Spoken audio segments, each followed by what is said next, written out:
story called Lick. Whoa! Leon pulled up to a corner of Gator Country gas stop in the old Suburban her dad used to haul his fish from the Gulf Coast dock to the market. "You got this one?" she asked. Amber rolled her eyes, creaked open the old rusty door, and hopped out. "I'd do anything to get some air," she said, mock gasping. "Y'all need to check under the seats for dead fish." "Shut up. How many other 15-year-olds do you know with a ride? This is a land yacht." Theon rolled down her window. The crank hand knob required all the strength she could muster, but she wanted to hear what Amber would say to the Lick. Amber scanned the parking lot looking for the right vehicle and right owner. A man alone in his 30s stood between a pump and a F-50 pickup. His bottom lip jutted out from a fresh wad of chewing tobacco. This was her guy. She twirled her long, dark ponytail nervously. "It's too tall." Nervously. And kept looking back to Theon. She wanted a nudge of encouragement, but she also wanted the man in the blue coveralls, clearly just off of work at one of the plants, to know she wasn't alone. "Excuse me, sir. My friend and I, we ran out of gas. We're trying to get to Galveston. We just need like $15 and we should make it." Amber looked down and twiddled her fingers. She looked shy and helpless. "Even if you just have a few bucks or some change, that would help a lot."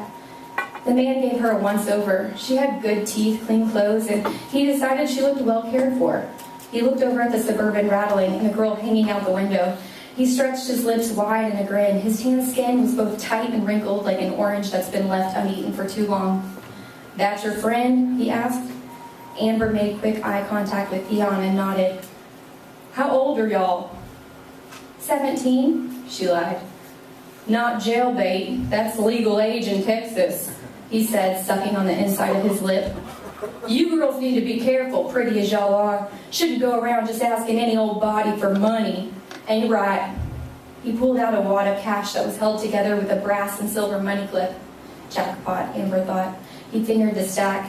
The bills splayed out like an accordion, mostly ones. He pulled a single bill from the top of the stack and pressed in Amber's palm, clutching her hand so she couldn't pull away. "Y'all get home safe and don't run the roads when you ain't got no money." Amber glared into the man's eyes in a way she thought sent the message, "You don't want to mess with me." But she accepted the chiding. "Yes, sir," she said, jerking her hand away. Her somber face turned into a gracious smile when she looked down and realized that a $20 bill was securely in her palm. "Thank you, yes, sir." She turned around and ran back to the Suburban. It roared and shook even while it sat idling. "Well, be careful," she yelled over the engine, jumped into the passenger seat, and stuck her head out the window. "God bless you, sir." He tipped his hat and spit a thick stream of brown chew into an empty Folgers coffee can. Theon punched the pedal to the floorboard and burned rubber out of the parking lot and onto the strip. "You're going to blow the cover," Amber said. "If you want to learn my hustle like you said you did, you can't just drive away. We said we needed gas. At least pretend to pump." "You're so right. I totally should have known that. Should I go back? Do you think he's onto us?" "No, it's fine. Who cares? It's just that if you're going to lie, at least play into the lie to make it believable. I mean, that's why I can even sucker people into giving me money. I'm believable. I mean, I really do need the money. I will get the money one way or another. They just need a sweet little story they can swallow." Theon shook her head in awe. "You really are a psycho. I mean, a talented psycho, but a psycho. How much money did you say you got last week?" "Well, I needed $75 to pay my phone bill. I got like 45 in the Walmart parking lot. The rest are in tips during my Sonic shift." Amber liked her job at Sonic. She made more money than any other car hop. She earned 50 cents more for every hour on her paycheck because she could roller skate. She earned anywhere from $10 to $40 a shift because she chose to roller skate in the shortest shorts she owned. She cut the Daisy Dukes herself out of high-water jeans. The jean shorts barely covered her underwear, but she contrasted the minuscule fabric by wearing long tube socks that came up to her knees under her skates. "I never make as much money as you. It's because I don't have the right legs." "It's not just the long legs. It's my roller skating and cooter cutters that really get the tips." "Your shorts are too long is all. I'll cut you a pair." "You are such a hooch." Theon turned past the Arthur Robinson housing projects and pulled up to a dilapidated shotgun house. She looked at Amber. "You have to go in." "Come with me. They want to meet you. They're peeping through the windows at you now. Just say hello so I don't have to go in all the time," Amber said. "I can't leave the car here. The window won't roll up and it's not safe and..." Amber cut it off. "I get it, you big scared puss. If I get an extra blunt, 3 for $10, I'm keeping it for myself," she said. She slammed the door of the car and walked on the sidewalk that led through the drooping wooden steps of the little pink shotgun house. The yard was all dirt. A new Lincoln Navigator with shiny 22 rims parked in the front yard. The car cost 3 times as much as the house. She tapped lightly on the screen door, then pulled it open and tapped with her fingers on the main door. She heard 3 locks click open in succession, and then the door opened a sliver, enough to allow her to creep inside. Hey, hey, hey! Derek, you see my brother? He said you could give me 3 for 10. He told you that? No, I haven't seen his punk ass, but nobody can do 3 for 10. Derek sat at a folding card table with 3 other guys playing bones. Fine, Amber thought. I'll just steal one right in front of your face like I've done every other week. Fine, just give me 2 for 10, she said, smiling and passing him the money. In a corner, 2 guys she recognized from high school grabbed a cigar box from behind the couch. Can I pick them up myself? She asked. They looked at each other, then back at Derek, who returned to dominoes and nodded yes. Amber looked at the minions, bat her eyelashes, licked her lip, and smiled with every ounce of charm she had. When she was sure they were looking at her and not at the stash, she tucked a fat blunt into the sleeve of her sweatshirt. All those magic tricks she learned as a kid paid off. Okay, I picked this one and this one. She held the 2 fatties in front of them, nodded thanks, and said, see you on the flip, Derek, while chunking the deuce and running back to the car. Go, go, go. Theon chugged away, leaving a trail of black exhaust. I can't keep driving down here. Do you want to smoke or not? Exactly, so shut up and be grateful. What is it Mr. Smith always says in study hall? Attitude of gratitude. I just got us 20 bucks and 3 blunts in less than 15 minutes. Attitude of gratitude, the girls said in unison.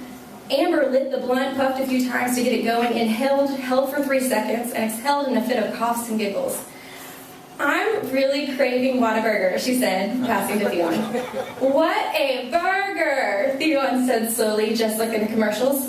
Seriously though, I've tried asking for money at Walmart and gas stations. I might get $1, but no one hands me 20s. I'll show you next time. You can watch and I'll watch you and I'll tell you what you're doing wrong.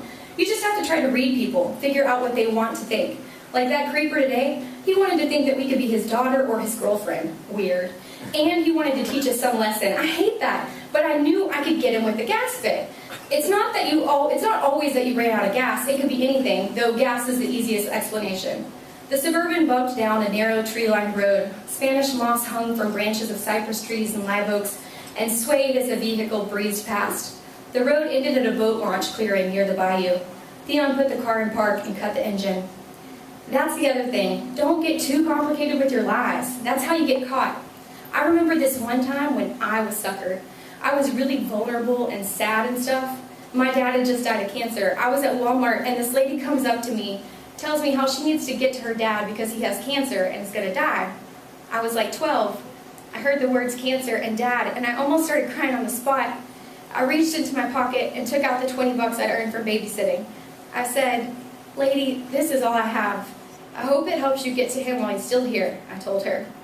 I said, "My dad died a few months ago. I didn't get to see him before he passed. By the time I made it to the hospital, it was just a body." So even though that was like a lot of money to me, and I needed it to buy stuff, I wanted to help her, so I gave it to the woman. This all happened in like 30 seconds. She should have just walked away, but that crackhead didn't. If she would have walked away, she could have kept her money, and I could have thought I'd done something nice and good for a change. She didn't, though. I think she could tell I was sad, and she must have wanted to cheer me up or something, because she started going on and on about how her old man wasn't going to die just yet. They were going to drain the blood from his body and give him all new blood, and he'd be all right. And after they give him the new blood, the old blood with the cancer would be gone, and he'd be good, she said. Well, of course, this made me mad. My dad went through 10 months of chemo. Saw him go from a 6'2" man with a beer belly to a skeleton. Shit, I even thought I would devote myself to science and find a cure before I realized I don't have the brain for that. But I knew more about what MD Anderson patients have to go through than most. I knew that what she was talking was bull, and I told her, I said, "Give me my money back, lady. That's not what happens when someone has cancer." She said, "No, I gave it to her and it's her money now." I was so mad, but I was just crying. Then I saw a police officer working security. I went up to him, told him the whole story, that she told me her dad was dying of cancer and needed money to get to him, and that I now believe she is lying and I would like him to help me get my money back. The officer just said, "Well, honey, that was stupid for you to give her your money. That one is on you." It was on me. I was dumb. I mean, I was smart enough to go into Walmart and steal what I was going to buy anyway. I was also smart enough to know that if you're going to tell a lie, just tell it and run. Don't make the person who's giving you your cash listen to your web of lies. Anyway, Theon, the point is, I was little back then. Someone tried to pull that on me now, I wouldn't stand for it. I might even have to whoop them. So just to avoid getting myself into predicaments where people want to whoop me, I try to make my stories believable and keep it snappy. The girls looked out the windshield into the marsh. The herons had begun returning to their nests for the evening, which meant that dusk would soon blanket the swamp. Theon inhaled a long, slow breath, and the cherry on the cigar crackled. You hit your first lick today. Amber and Theon, partners in crime. A&T, P-I-C. Amber laughed, and two roseate spoonbills glided past. Great blue herons settled into their nests. Bullfrogs croaked and crickets moaned. This is my favorite time of day, when the sky lights up in all these colors and the birds go home to their nests. Sometimes I like to pretend the view through the windshield is really a plasma TV, and instead of being out here, I'm really at home, laid out, watching the Discovery Channel on cable. Amber looked over to Theon, who was exhaling puffs of smokes and little rings. You gotta teach me that, Amber said, snatching the cigar. No babysitting, Bogart.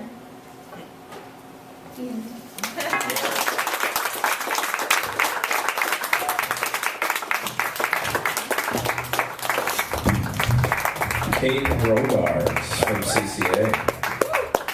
You better clap.